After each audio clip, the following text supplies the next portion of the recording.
Yo, what's up? What's up? What's up? What's up? Welcome to my first pick a card reading. Okay, so I'm sure you guys have seen this all over YouTube, all over TikTok, all that kind of stuff. So it's pretty basic, you focus on the three piles in front of you and choose the one that you feel called to most. Um, and so we're pretty much going to jump right in it. What it is here for this pick a card is a message that needs to come your way right now.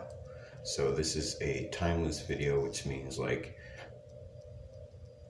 if you find this video in like 3 months from now or 6 months from now, a year from now, it doesn't matter, 20 years from now, whatever, it's meant for you right now. So I chose from 3 different decks. I have 2 tarot decks that I chose from, a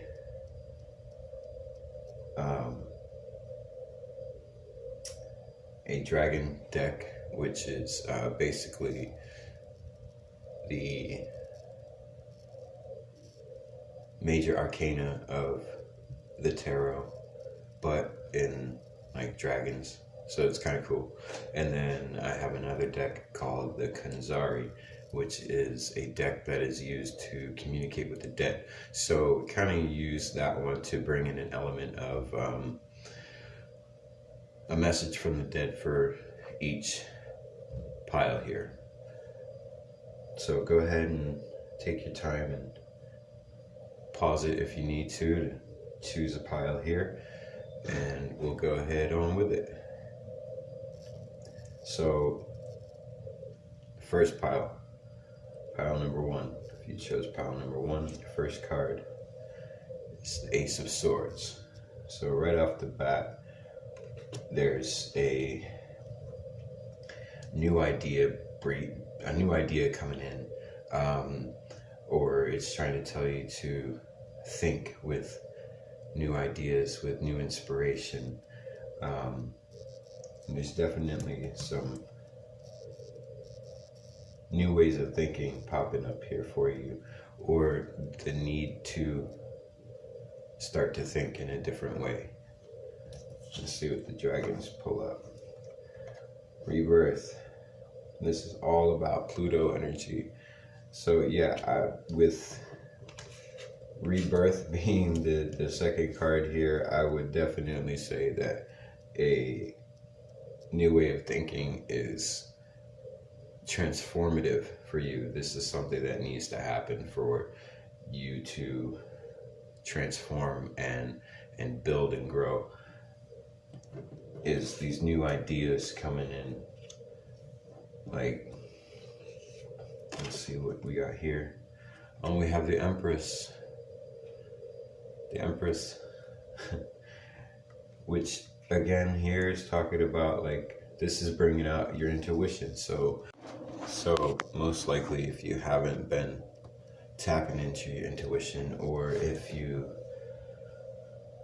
sometimes don't trust your intuition, this one is telling you to trust your intuition. Trust your intuition. It is saying, along with these other 2 cards, that it's time to think differently about what you see, about what your intuition tells you. Our final card here is Tactile. So this one from the spirits, I feel like it's really kind of showing like it doesn't have to be something that you can feel and touch in order to believe it. Like, I don't know, there's something about this card that brings out like maybe you have an issue with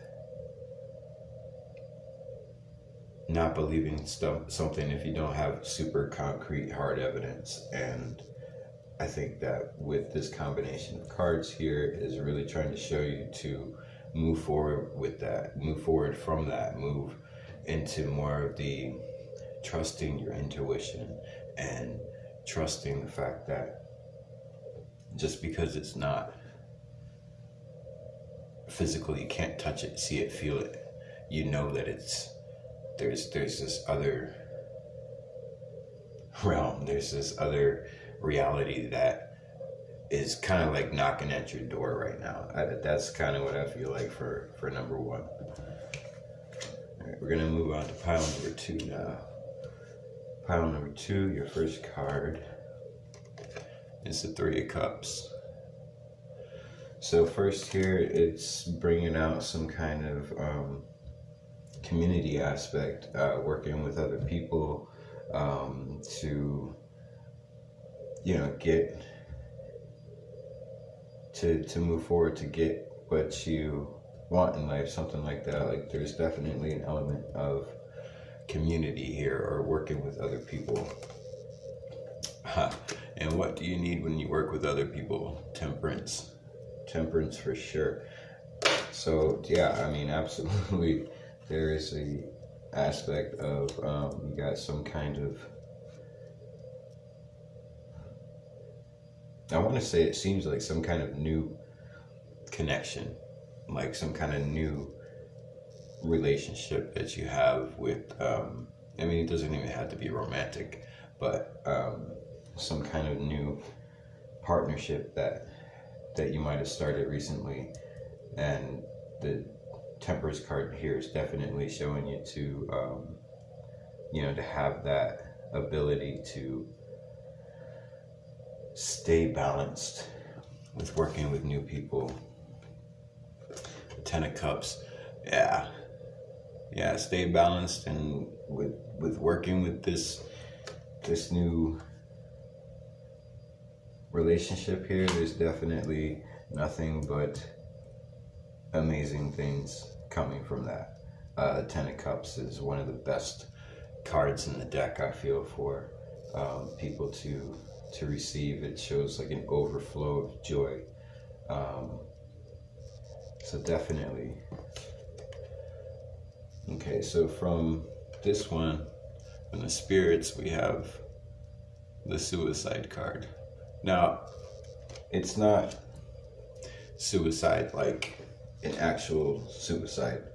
Okay, this is like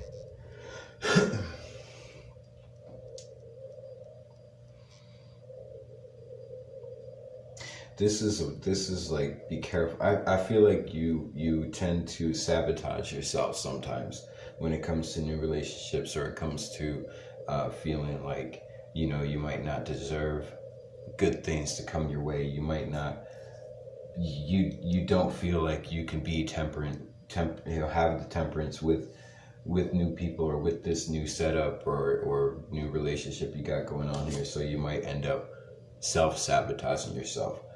Don't do that. That's what this card is here to tell you, is to remember that, like, don't self-sabotage yourself. You are on the road to gaining some really, really awesome things here. Just keep forward, keep pushing ahead with it. All right, we're gonna move on to pile number three now. Pile number three, what message do you get today? We have the Fool card first up. So Fool is, I mean, always to me, new beginnings. You know, this is always like taking a leap of faith. But in this particular deck, you can see we have a cat here with her as well. So to me, it's like, because cats are cautious, you know. Cats are cautious. They like to take that leap of faith also, but they're cautious. So I think with this particular card, like, it's saying, yes, take a leap of faith in something new that's popping up for you, but don't do it blindly. Like, that's what I'm getting from that one. You got the Lunar Dragon, which is like the Moon card. So I feel like this is trying to tell you, especially with the showing Neptune and Pisces right here as well on the card. You can see here Neptune and Pisces here. This is kind of like the same message with the cat here. It's like being cautious. Don't let yourself be deluded by illusions that, you know, that you don't know for sure if they're real or not. Like you need to make sure things are real and will benefit you in the best way possible before you make that leap of faith. Like, check your shadow, check that check that aspect. And we got the Six of Wands. This is all about celebration right here too. So I feel like with this new venture that you're looking at, you know, and making sure you're looking at all the aspects so you're not deceived, there will be a celebration here. Like, if you do it correctly to where you make the decision based on, or you make that leap based on facts and not delusions, then you will be celebrating from that. Let's see what the Kanzari have. Legend. You will become a legend. They will know you in the future. You will be part of history. That's what that shows right there. Choose it. Choose it correctly. Choose it wisely. Don't jump. Don't make that leap of faith without seeing what's there. At least having some kind of idea of what's real and what's not. I mean, because I know a leap of faith is kind of like you're going off of, you know, faith and not fact. But maybe it's faith, not fear, you know. Making sure that there's real faith in the decision that you're making because you know it's right. All right, that's what I have for y'all.